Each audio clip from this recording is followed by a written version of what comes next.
5次元の地球は新しい生きる標準となります。それは人類の近い未来であり、愛、自由、そして豊かさの共有に根ざした存在状態です。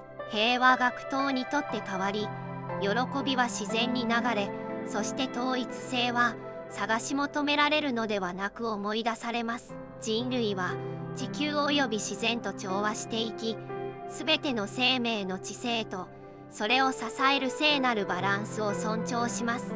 これは強制されるべき未来ではなく、すべてのハートの中で再覚醒されつつある真実です。すなわち、それが常にそうあるよう意図されていたあり方なのです。そうなるべし、そうなのです。